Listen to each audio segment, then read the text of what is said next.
So ఇంకా ఈరోజు sambar, okay, ముక్కల పులుసు, రసం. ఇది గుత్తి వంకాయ కూర అమ్మ. ఓకే, గుత్తి వంకాయ కూర. ఇది కూడా మనకి ఇది ఏ కూర పొడి ఏదైతే ఉందో అది కూడా మేము తయారు చేసుకున్న ఇక అన్ని ట్రెడిషనల్ పద్ధతుల్లో తయారు చేసిన కూర పొడులు మాత్రమే వాడతాం. మనకి మసాలా కానీ లేకు ఎనీ అదర్ స్పైసెస్ కానీ ఎక్స్ట్రా ఉండవు. ఇదేంటంటే మనకి pure no onion no garlic అన్నప్పుడు, అలాగే మసాలా కూడా బయట మసాలా కాకుండా ఇంట్లో చేసుకునే మన పాత ట్రెడిషనల్ స్టైల్లో తయారు చేసిన కూర పొడితో తయారు చేసిన వంకాయ కూర. ఓకే, ఇదంతా కూడా ప్రాసెస్ అంతా స్టార్ట్ చేయాలి అంటే మార్నింగ్ 5 కల్లా లెగిసి స్టార్ట్ చేసేస్తాం. ఖచ్చితంగా.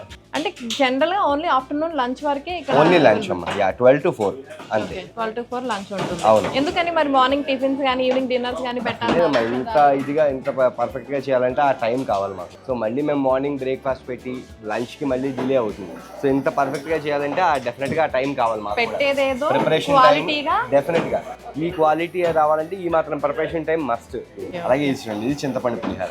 ఓకే, మంచి కలర్ఫుల్ గా ఉందండి. నాకు జనరల్ గా ఈ ఐటమ్స్ అన్ని చూస్తుంటే తొందరగా తినేయాలి అని ఆకలేసేస్తుంది ఇప్పటి నుంచి. చాలా బాగున్నాయి యాక్చువల్ గా. ఇది వచ్చేసి చింతపండు పులిహార అమ్మ. ఓకే, ఇది ఇంకోటి ఏదో ప్రిపేర్ చేస్తున్నారు. కంద బచ్చలి కూర అమ్మ. కంద బచ్చలి కూర. కందాను బచ్చలాకు రెండు కలిపి కూర వండుతాం. సో ఇది కూడా one of the delicacies. Okay okay. So ఇప్పుడు ఈ పులిహార ప్రాసెస్ ఎలా ఉంది అంటే ఇందులో ఏమేమి వేశారు? చింతపండు పులుసుతో తయారు చేస్తాం. యూజువల్గా మనం బయట తీసుకునే లెమన్ ఇది కానీ లేదు పౌడర్స్ కానీ ఉండవు. ఆ పేస్ట్ రెడీమేడ్ పేస్ట్ కాదు, ఇది ఏదో ద్వారా తయారు చేసే పేస్ట్. చింతపండు, ఉప్పు, మిరపకాయలు అన్నీ వేసి ఇది తయారు చేస్తాం. ఓకే.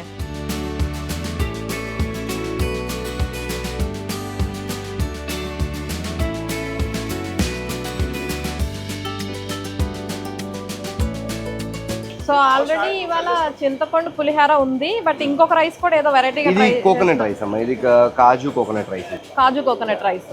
ఓకే, ఇవాళ రెండు ఉన్నాయి అన్నమాట. రోజు రెండు ఫ్లేవర్డ్ రైస్ ఉంటాయి అమ్మా. పులిహార కాకుండా ఇంకొకటి ఉంటుంది. ఒక రోజు బిర్యానీ, ఒక రోజు కొబ్బరి అన్నం, ఒక రోజు కరివేపాకు రైస్, ఒక రోజు గోంగూర రైస్, టమాటా రైస్, అలా వెరైటీ ఆఫ్ రైసెస్ ఉంటాయి. పులిహారతో పాటు ఇంకొక రైస్ ఖచ్చితంగా ఉంటుంది. ఓకే, ఇందులో మీకు రైస్, పచ్చి కొబ్బరి తురుము, అలాగే క్యారెట్, ఇలాగ మిగిలిన పోపు సామాన్లు అండ్ అదే పచ్చిమిర్చి అన్ని ఉంటాయి ఇందులో. ఓకే. కూడా క్యారెట్ కూడా పచ్చిదే వేసినట్లున్నారు కదా? పచ్చివే ఉంటాయి అన్నమాట. ఒక పోపు ఒకటే ఉంది అంతే, మిగిలిన అన్ని పచ్చివే వేస్తాం.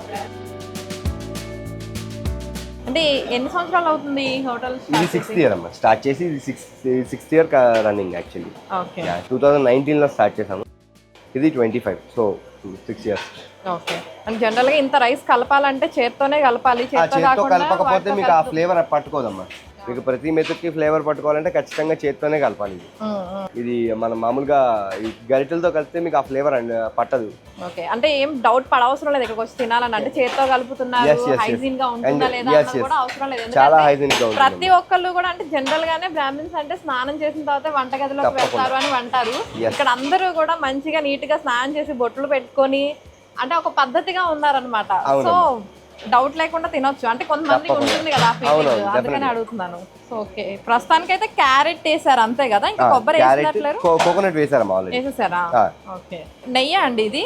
నెయ్యి, ఆవు నెయ్యి, ప్యూర్ ఆవు నెయ్యి ఇది. ఓకే, అంటే జనరల్ గా స్వీట్స్ లో వాటిల్లో నెయ్యి వేస్తారు కానీ రైస్ లో నెయ్యి అవసరమైన చోట అంటే ఫ్లేవర్డ్ రైస్ లో కానీ లేదు ఇందులో లైక్ బిసిబేళి బాత్కి, కొబ్బరి అన్నానికి ఇలాంటి వాటికి ఏంటంటే నెయ్యి పడుతుంది.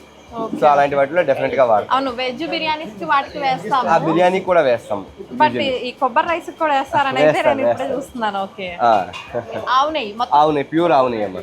ఓకే, అంటే ఎక్కడ నుంచి కొంటారండి? ఇవన్నీ మనకి లోకల్ గా సోర్స్ చేసే ఫార్మర్స్ ఉన్నారు, వాళ్ళు ఇస్తారు. ఓకే, అన్ని ఆర్గానిక్ గానే? అన్ని ఆర్గానిక్ కొంటలేదు లేదమ్మా.